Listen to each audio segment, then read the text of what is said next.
and welcome to this week's edition of Buckets and Dimes, Nuts and Bolts Sports NBA podcast. Of course, it's Joe Cardoza here, joined as always by Patrick Hillwig. After last night's epic action, we saw a really bad injury. What's going on, Pat? How you doing today, man? Oh, dude, my thoughts and prayers go out to KD and his family. I mean, just seeing that guy and coming back after missing, I can't even remember exactly how many games. I think it was like 9. Yeah, it's like a month. So, I mean, just to see him come back and to see what he brought to that team and the energy that he brought to that team, man, it was awesome. Honestly, you and I both talked about it. I thought he was going to drop 50 the way he started off that game, the way the Warriors started that game. But, man, what a game. I mean, I can't say more than that. What a game. I mean, I texted you. I think I was like, are we going to see overtime? And it looked like we could have, but obviously we didn't. So moving on, like the Raptors say, moving on to the next game, see what happens. Yeah, definitely have to talk about. We're going to have a deep dive conversation about the whole Kevin Durrant situation. Should he have played? Who's to blame? If anybody's to blame at all. But as always, before we get into the NBA Finals talk, I want to talk about some of the news and notes that go across the association because we know, just like the world, the NBA never stops. Always something going on. I feel like the NBA is making me feel older and older by the week as more of the guys I grew up watching and idolizing or even just being a fan of are retiring. So we saw Tony Parker, who seems like just yesterday was a 19-year-old kid from France playing point guard for Greg Popovich in the San Antonio Spurs. Tony Parker, go ahead and call it quits after 18 seasons in the NBA. I still never forget that 2007 NBA Finals where he was the MVP. So Tony Parker, the last of that trio, him along with Tim Duncan, Manu Ginobili, the three of them now have all called it quits and moved on to bigger and better things in the rest of their post-basketball careers. What are your thoughts on Tony Parker and his career, Pat? Man, Tony Parker, I remember he was that guy. You know what I mean? If you needed a shot at the end of the game, he was that guy. He could create it. He would make it. 6-time All-Star, 4-time NBA champ, 4-time All-NBA team. He was 2001, 2002 All-Rookie, and as you mentioned, 2006, 2007 Finals MVP. I mean, the Spurs were that team. I mean, shoot, it was. They were that team that was put together that dominated for years. You know, when obviously, like you said, when we were younger and stuff. So to see him retire, you're right. It does. It really just brings it to the forefront that I'm getting old. Yeah, I mean, you got guys like Vince Carter going back for a 22nd season. It'll be his last, but 22 years. You couldn't have told me it wasn't last month Vince Carter was dunking his arm through a basketball and winning the NBA Slam Dunk Contest. So a change of the guard of the NBA for sure. Vince Carter, I want to say, is the last of those late 90s kids in the NBA. Everybody else has called it quits. I think about Tony Parker. I just think about a consummate pro, a real leader. I mean, Greg Popovich, we've seen and heard through past interviews, not the easiest guy to work with and be coached by. He's a great, fantastic head coach, but you got to be able to take that tough love and not to just be 19 years old, but be 19 years old and not be from this country, be from another country, France. Think about the impact that had on Tony Parker and his development. And for the longest time, the knock on him was leave him open. He has no jump shot. Just like other players in the NBA, worked in his craft, worked in this game, developed a solid jump shot. And then the thing about Tony Parker was the speed. So fast from end to end. He didn't really need a jump shot. He would just take you off the dribble, take it to the basket, and create for another person or create a layup for himself. So I think that's his legacy right there as being one of the greatest, not just NBA players, but I'd say one of the greatest international guys to be in the NBA in history. Definitely a Hall of Famer for sure. Oh, there's no doubt about that.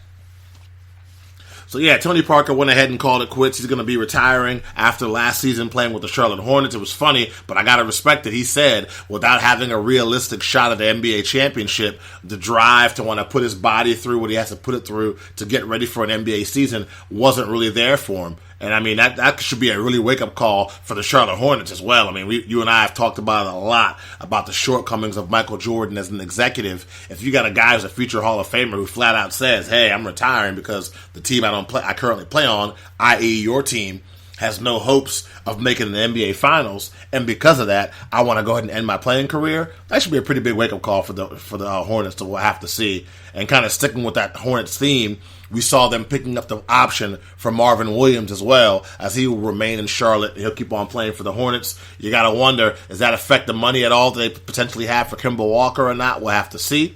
But that's what's going on with the Charlotte Hornets. Moving things over to New Orleans Pelicans, we saw them and their president, of the whole basketball operations over there. David Griffin has opened up talks to trades for Anthony Davis, kind of letting other teams in the NBA know what the framework he's looking for is for a potential trade for AD. So I know we talked about it last podcast about how we both think the Lakers and the Knicks are probably in the forefront of the Anthony Davis talks. So now they'll have to have an idea of what New Orleans is looking for. And I think this is franchise changing for New Orleans. I mean, you already got the number one pick. You have potentially one of the top 5 players in the NBA. If they do this thing right, they can turn their whole franchise around, building around a Zion Williamson and whoever else they bring in terms of young players and even veteran free agents to this team. So I'm excited to see what they're going to do. When the good times roll, they keep on rolling. Swim Cash, member of those championship teams at UConn, a great player in the WNBA, a real basketball head, has a really good podcast, by the way, people should check out. The New Orleans Pelicans hired her as the VP of basketball operations and player development. So kudos to them. Once again, changing the game. And you and I talked about it on podcasts, off podcasts, how we're really big on equality. If somebody deserves a fair shot, they have the qualifications, whether they're red, green, black, orange, white, male or female. We want to see them get a fair shot. So kudos to the New Orleans Pelicans for making that move and adding Swim Cash to their roster. And then also, right before we went on the air, the Memphis Grizzlies, taken away from the Milwaukee Bucks. The NBA is one of those leagues where if your team does really well, there's a pretty strong chance that some of the players, some of the coaches you have in your team are going to get snatched. We saw the season the Milwaukee Bucks had, and now Taylor Jenkins has been named the head coach of the Memphis Grizzlies. So changing of a guard, a young coach, fresh face to get there in Memphis to see if he can turn things around. Oh, absolutely, especially when you think about Memphis having that second overall pick. They got Ja Morant coming in. You got Conley still there, which we don't know what's going to happen with him. So there's definitely some. It's definitely looking up right now in Memphis now that they have a coach. Just a couple other things that I wanted to mention. Last week we were talking about Stephen Curry and what he does in the finals, and he actually did pass Larry Bird. I know I mentioned it last week. He had a chance to pass Larry Bird. Well, he actually did pass Larry Bird. He had 720 points in the NBA Finals, which puts him 15th overall. So that did happen. A couple of things to think about from the draft. You met, especially with the injury to KD, the whole Anthony Davis thing takes a little bit of a turn as well, because that just gives him way more power free now, because he's the number one free agent if you think about it. Free agency has totally turned around now. But you got R.J. Barrett. Has basically said he wants to play for the Knicks, and after he works out for the Knicks, he's not working out for anybody else. So bold strategy right there, right? You got a projected second-round pick, Charles Matthews, I believe is his name, out of Michigan, tears his ACL in a workout with the Celtics. So just a couple of things there. And then last but not least, I read this the other day, and I knew it was coming. But, man, that whole thing with LeBron James, and then Rondo comes out and basically says all the young players were rattled by it. Even the vets were rattled by the fact that, hey, you were my idol growing up, and I'm here. I want to play with you. And he's like, oh, that's nice because you're worth about a slice of bread to me because I'm gonna trade you over here so that I can get, get some nice honey and butter from over here in the Pelicans and bring AD in, who's a guy that is also in my what's it called? Sports. Same agency. Same agency, yep. Right. So, we talked about it all year, is how much did that really make a difference? And Rondo came out and basically just verified it. Like, it did make a difference. It really did rattle these young guys that their idol just didn't want them. Hey, we'll take one guy and I'll give you these 6 guys. What do you guys think? And I think that was kind of cool that he actually did come out and say that. Yeah, it makes sense. I mean, we had talked about him and speculated all season long how much that affecting those young guys, the Brandon Ingrams, Alonzo Balls, and I had a suspicion it did. And like you said, Rondo's comments just made us know those suspicions were right. Mm-hmm. So moving on to the main event, of course, is the NBA Finals. We have the Toronto Raptors with a 3-1 lead in the NBA Finals. Things moved on to the Toronto to play at home with a chance to go ahead and seal the deal and win the championship. We all know, epic game last night. Golden State wins the game 106-105. It is now a 3-2 series. Goes back to Oakland. We're going to have Game 6 on Thursday. Oracle Arena will have one more chance to show the rest of the NBA how they do things in the Bay Area when it comes to basketball. Before we get into the whole Kevin Durrant conversation and should he have and should he not have, I want to know, what are your feelings, your takeaways, Pat, from the game, and also what do you feel about the whole series? You had a night to sleep on it? What's going through your head? Well, from that game, I'm going to tell you right now, the Warriors, they came out swinging. 5 3-pointers in a row to start. Kevin Durrant had 11 points in the time that he was in there up until the middle of the second quarter when he left the game injury.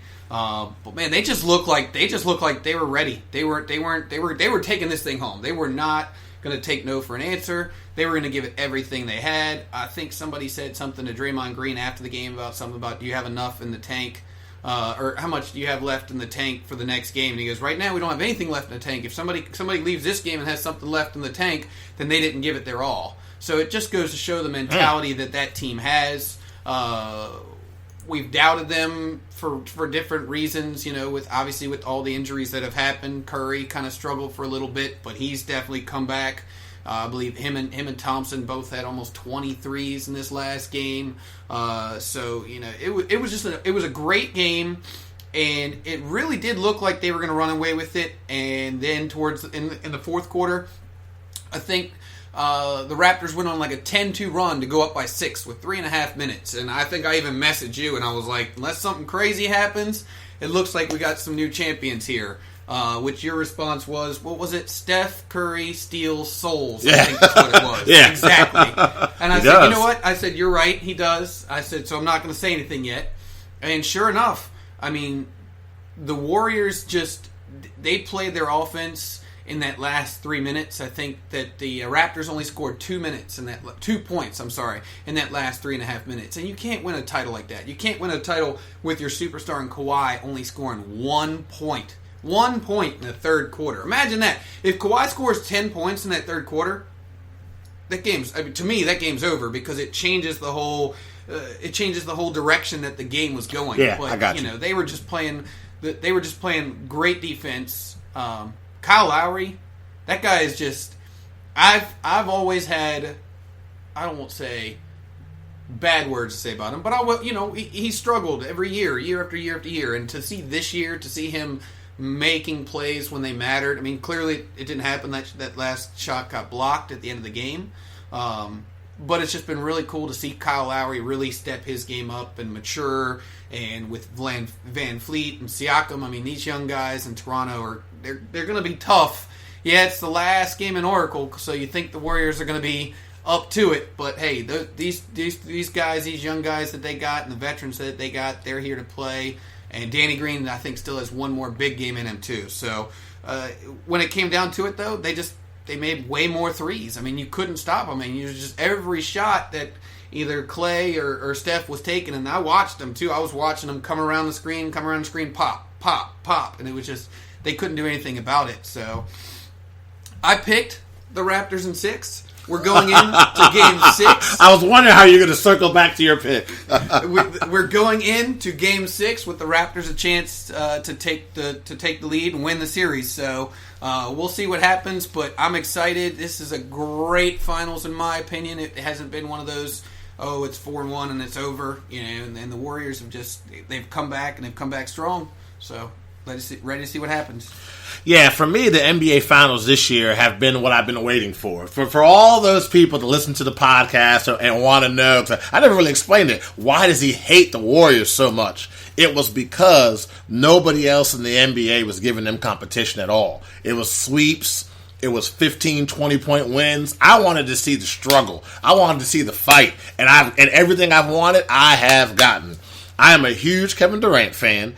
Did I think he needed to go to the Warriors? No. My personal opinion. The reason why is because I'm from the old school. If Pat's beating me on one-on-one every day, when we go to the park, I'm not picking Pat on my team. I'm picking everybody else so I can go head-to-head against Pat, and I can show him and myself that I can beat him. And I thought that him signing on to play with the Warriors was him not giving himself the opportunity to do that. But it's his prerogative. It's his life. He can do what he wants. And he's still one of the greatest basketball players walking the planet today, in my opinion. With that being said, this is what I wanted for the Warriors, man.